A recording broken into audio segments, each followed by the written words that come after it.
It's amazing how lifelike these androids are. A guaranteed double, even triple take.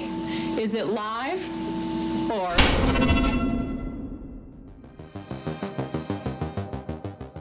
When you look at the bigger theme park players out there, especially Disney and Universal, you'll recognize that they have incredible animatronics that impress through just how technically advanced they are. I'm not even speaking about the newer figures either, as from the beginning, Disney was constructing figures that were appealing and approachable, even if their basic and rigid movement still conveyed that they were mechanical contraptions. Other theme parks have really caught up with animated figure technology too, but there was a period of time throughout the 80s and 90s where other companies were attempting to emulate the Disney animatronic, to varying degrees of success. Some were incredible, but others, well, they were deeply weird and downright creepy. There's just something fundamentally thrilling about encountering an animatronic that falls into the uncanny valley, whether through rigid or even violent mechanical actions, or perhaps it's the opposite, with figures meant to emulate people, but not moving enough, triggering a sense of deep unease. You might have caught a relatively recent video of mine where I explored knockoff pizza arcades that tried to capitalize on the success of Showbiz Pizza and Chuck E. Cheese. That video was partially inspired by my curiosity to check out Celebration Station, an entertainment complex that I recall had an animatronic birthday show as a child, which drew me there to see if anything remained. To my surprise, yes, those animatronics are actually now displayed above the arcade, and while they obviously no longer move and perform, it was nice to see them preserved and inspired the idea for that video, exploring other knockoff pizza arcades that had their own animatronic bands. I discovered a lot of interesting history out there, much of which is lost to old home movies and people's vague memories. But through the process of researching that topic, I discovered video catalogs from various companies that produced some of these cheaper, commercially available figures. Many of these are just downright cool and are notable for how mechanically impressive they were for not being Disney. But on the other side, many of these are also deeply disturbing. My research there brought me down a fascinating rabbit hole of incredibly uncanny animatronics that you've likely never seen before, which I thought would make for an interesting topic. So today, please do me the favor of leaving a like, consider subscribing if you haven't already, and let's dive into this incredibly strange world of old animatronic catalogs, because there is absolutely a ton of crazy stuff to take a look at here.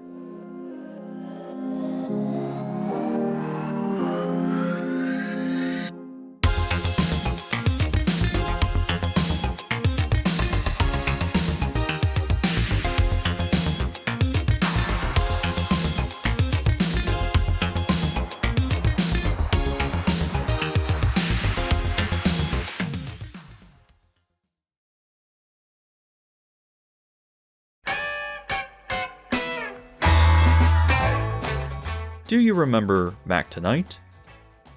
You might have seen him yourself, or you may recall that I discussed him in my Theme Parks and Entertainment Were Better in the 90s video. As part of the look into the 90s, I covered the phenomenon of themed McDonald's in that era, and it's certainly no surprise that the company installed this animatronic at a fair number of locations. Mac Tonight was originally part of a 1980s marketing campaign to market McDonald's to a more adult audience, but the animatronic came a bit later and was manufactured by a company known as Manatron. Some people find him to be a bit creepy, especially since the figure had that odd crescent moon-shaped head, but of Manatron's old work, I think that he's actually just fine. Another Manatron production was the Ronald McDonald Show, which seems to have a lot less documentation, but was installed in at least a few McDonald's. This figure was much more primitive than Mac Tonight, leading me to believe that he was installed maybe in the mid to late 80s. The figure certainly strays into disconcerting territory, as only the head would move but the body would stay still, and he was holding a group of characters known as the Happy Meal Gang. Again, I discussed this figure in the 90s video, but having discovered him in a Manatron video catalog, it reveals information that was new to me, showing that he and the Happy Meal Gang were programmed to sing the Hokey Pokey. I previously knew that Manatron produced these animatronics, along with figures for Universal's E.T. Adventure and the massive King Kong that used to exist on the Hollywood Tram Tour.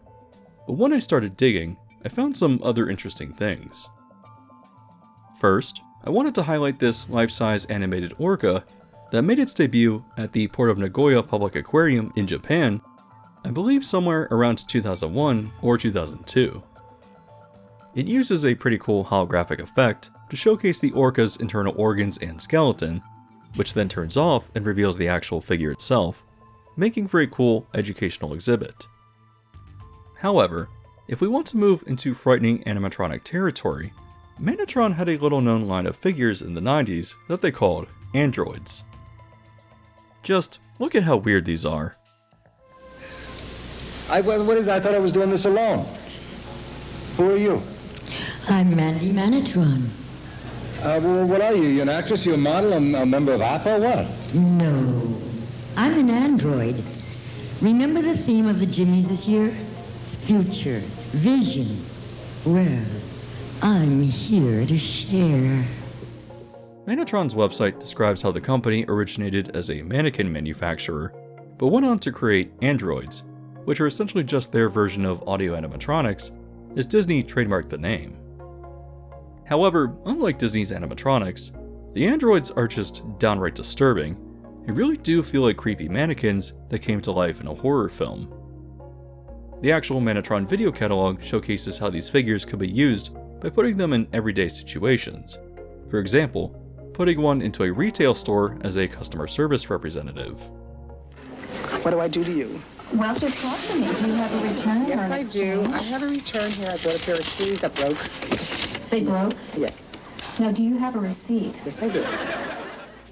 It appears that this is not staged, and that the figure was voiced by someone hidden nearby who could also listen to the complaints of the customers and respond back. Manatron largely promoted their androids as something that could be installed in retail spaces, essentially working as an attraction to draw people into a store through their pure novelty. Another use was having these figures take the place of news anchors. Welcome to Cook Critics from Super 55 Fox. Velva, the original Star Trek, is classic TV. Spock and Captain Kirk conquering Klingons, Monday through Friday at 10 p.m. Jared, you're obviously last year's model. Star Trek The Next Generation is today's TV. It's just so deeply weird. But I also have to mention the Cook Nuclear Power Information Center, which I think was a demo program designed for the actual Cook Nuclear Power Plant located in Michigan. A new generation of light, water-cooled reactors to meet America's need for safe, clean, reliable, lower-cost electricity. Thanks, Felicia. These are our energy resources. So you can enjoy the life you've grown to love. I don't think that these androids were ever used or installed as part of an exhibit, but the video does show how they could have been used to inform the public about the benefits of nuclear energy. The Manatron Android program seemed to exist right at the start of the 90s, and from the video, it advertises these figures as costing $26,000, or adjusted for inflation from 1990, around $66,000 today. That actually seems fairly reasonable for a retail novelty, but considering that McDonald's installed a fair few Manatron figures throughout some of their popular locations, I can't see how it would be a practical draw. However, unlike Mac Tonight or Ronald McDonald, the Android program was just so horrifically terrifying, and the functions so limited, that it makes sense that this program seemingly failed. I think what makes them so bizarre is that they are attempting to emulate actual people, and while I can't put into words why Manatron's attempt is so revolting, I'm quite sure that they never sold any of the androids, because there seems to be no documentation of them existing anywhere.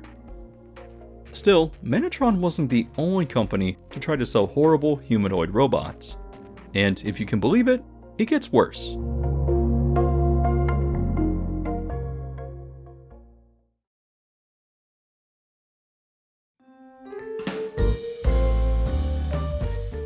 Unless you're a big themed entertainment fan, most people won't recognize the name of Sally Dark Rides. Located in Jacksonville, Florida, and having been founded in 1977, they're actually quite prolific, and have been contracted to design and create dark rides across parks around the world. However, the company first started by developing figures for animatronic shows, and already had a showcase at IAAPA in 1978. The company had quite the interesting portfolio, and as I was running through a Sally video catalog from 1983, it became clear to me that a lot of this was quite interesting for a variety of different reasons. If you watched my Pizza Arcade animatronics video, you might remember this terrifying animatronic though.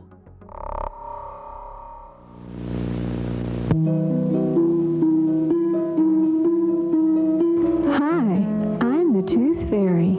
I'd like to see everybody have a pretty smile, wouldn't you? To children, it's magic. They hang on to every word.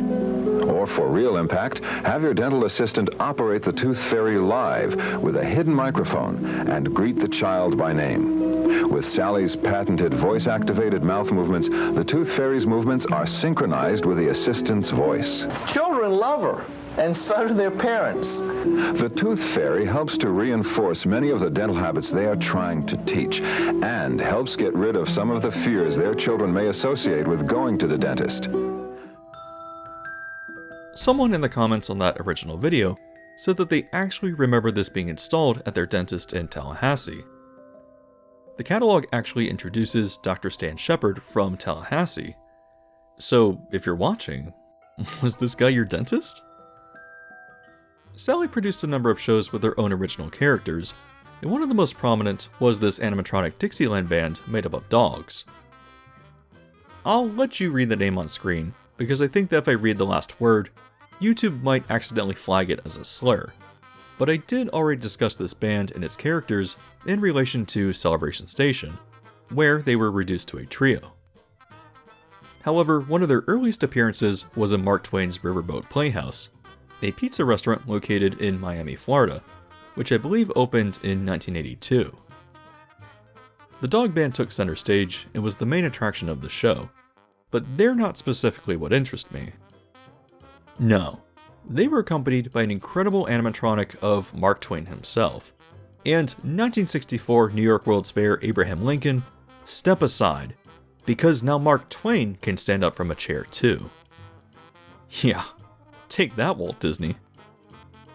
Anyways, Mark Twain would banter with the band by making awkward, ham-fisted references to Tom Sawyer, or other scenes from the real author's novels. But as far as human animatronics go, I don't think that there was anything particularly weird about him. No, it was on the other stage, which introduced a character named Betty B. Birthday, where things went wrong. She would essentially start the segment by singing a birthday song, but where things got weird was when you looked at the stove. Accompanying Betty B is Wally Wish, who pops his head out of the stove to actually greet each birthday child by name. Can you imagine being a 5-year-old and having this thing call you out by name? Michael is 5 years old today. That's absolute trauma right there. Also, the oven piece would open up, and it would reveal your birthday cake, which is actually pretty cool, as long as you weren't currently screaming in terror. Looking elsewhere through the catalog, I actually discovered an animatronic dragon band, which was created for a pizza arcade chain known as Enchanted Castle, which I had never heard about before. There's nothing really too weird about it, but I just wanted to show you the awkward execution that sounded more like deranged laughter. Unless you want to fight unfairly.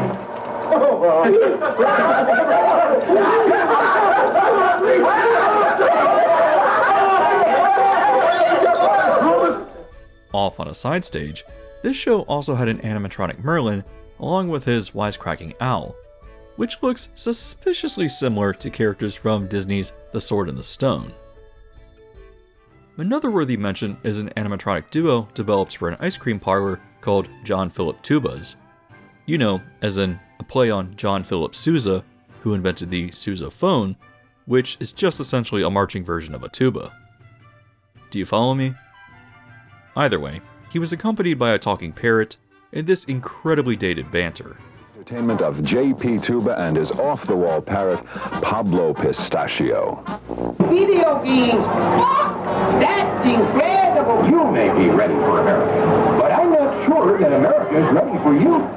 Ultimately though, I think that John Philip Tuba never set off any alarm bells, other than, well, that line of dialogue. Sally had a lot of interesting animatronic products, and many of them were really well done, if perhaps not really appropriate by today's standards, but I think I found some that rival the creepiness of the androids that Manatron tried to push. Like Manatron, Sally's video catalog tries to sell companies on the idea of buying their animatronics to draw in customers to retail spaces, and one of their products includes Buster Brown and Tig. I didn't know who these characters were because I guess they've left the American cultural consciousness, but they're from a comic strip and became icons for the Brown Shoe Company. As such icons, Sally tried to sell them to shoe stores, and I love how even the catalog itself includes a horror soundtrack that plays in the background. Meet a pair of familiar faces for over 70 years. Buster Brown and Tig, complete with that famous wink, come alive at shoe stores across the nation. Wagner Shoes is opening a brand new store at the great new University Mall in Tuscaloosa. That's right, we'll now have 3 stores to serve greater Tuscaloosa with our... Other horrible retail creations from Sally include the Keebler Elves, this weird faceless monster for Southern Bell Telephone, this awful animatronic of Missy Morgiani to promote her sportswear, and of course, Mr. Pig from the Midwest supermarket chain of Piggly Wiggly, which I have to imagine would chase you around at night with a cleaver in its hand. Sally produced a lot of animatronics, many of which were very approachable, and yet there were others that came from some eldritch void of the uncanny valley. For example, there was a weird capitalist propaganda museum in Oklahoma City known as Enterprise Square, USA, which had a show produced by Sally where the founding fathers on the respective dollar bills would sing a cult-like song about freedom. John Holland, one of the founders and president of Sally, even had the company create an animatronic of himself, which doesn't quite resonate the way they think it's intended to. No, you're not seeing double. It's a Sally Clobot Programmer package. Sally specializes in creating ultra-realistic robot clones so lifelike that you can now be 2 places at the same time. I live in the showroom at Frank Griffin Volkswagen Peugeot. Come by and talk with me. I don't want to be lonely. Hey, folks, don't let my uncle just stand here. Come on by, visit him, and get the deal of your life on an economy new or used car, gas or diesel. I think that they may have overestimated their ability to emulate human beings instead of creating bizarre monstrosities, which I don't think is the intended result. You might be thinking that this type of disconcerting animatronic technology is just a product of the 80s, and not having the technological expertise that Disney did, but there's actually one more company out there that was far more advanced and was creating some absolutely spectacular figures.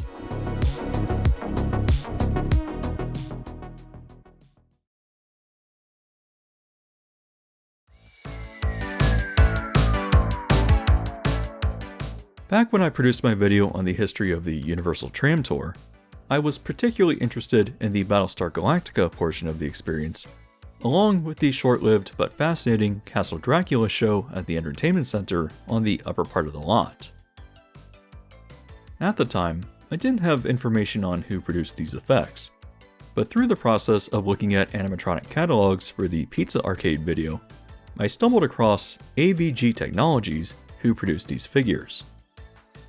In fact, AVG has quite the extensive history with Universal, having produced figures for The Cat in the Hat, Men in Black Alien Attack, and for the 2 rides in Toon Lagoon. Also, just a quick bit of clarification from earlier in the video.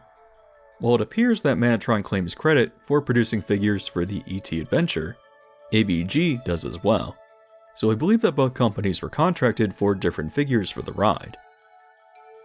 Through reviewing AVG's portfolio for this video, I also realized that they created some of the most fluid animatronics for pizza arcade chains as well, including Circus Playhouse, Tex Critter's Pizza Jamboree, and Bullwinkle's Family Food and Fun, which means that these figures are more directly connected to Dudley Do-Right's Ripsaw Falls than I ever would have suspected. Again, referring back to the Theme Parks Were Better in the 90s video, I discussed the history of the MGM Grand in Las Vegas with its elaborate Wizard of Oz theming, along with the adjacent theme park, MGM Grand Adventures. AVG produced the figures for the casino and some of the theme park rides, so it's interesting to see how prolific they were.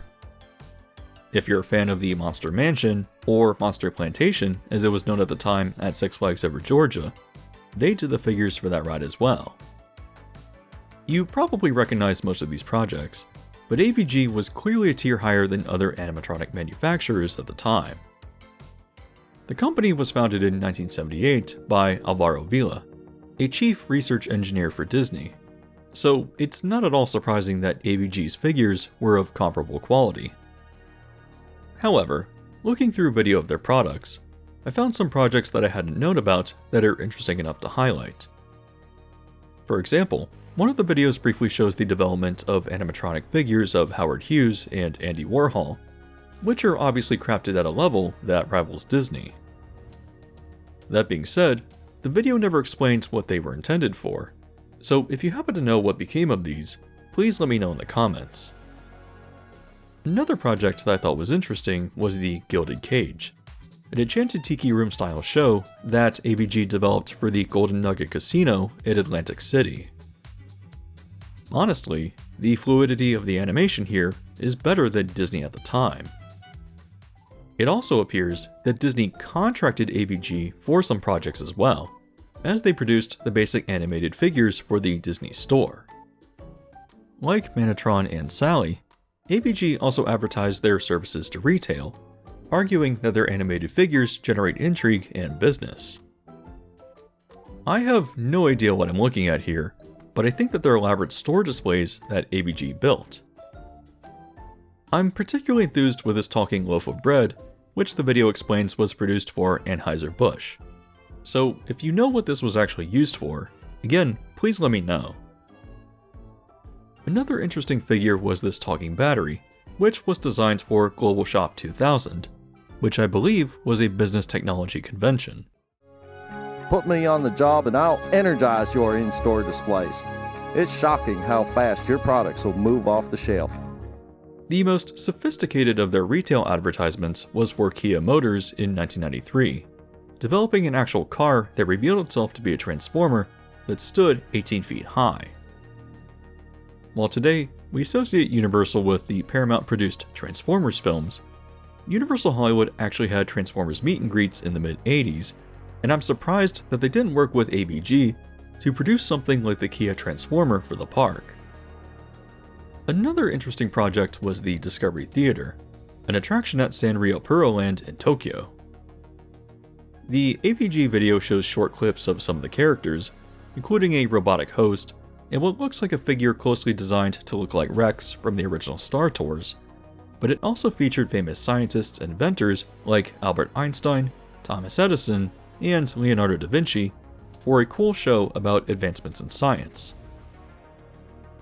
For being the best animatronics manufacturer outside of Disney, AVG just seemed to fade into obscurity in the mid-2000s, and weirdly, I can't find any information on what happened to them. Still, they're worth knowing about through just how advanced their technology was, and how they were a major player in the theme park industry throughout the 80s and 90s. Hopefully, this video on the portfolios or catalogs of animatronic manufacturers was interesting for a variety of different reasons. Manatron's Android program was particularly bizarre, and while Sally is a bit more of a mixed bag, they still had plenty of frightening nightmares that they tried to introduce to the world as well. On the other hand, AVG Technologies was far more advanced and was creating some stunning work that rivaled even Disney. If you enjoyed this video and want to support it, you can do so by just simply leaving a like to help boost it to a larger audience. As always though, if you haven't yet subscribed and hit the bell notification yet either, you can also do so now to be alerted to new videos as they're released.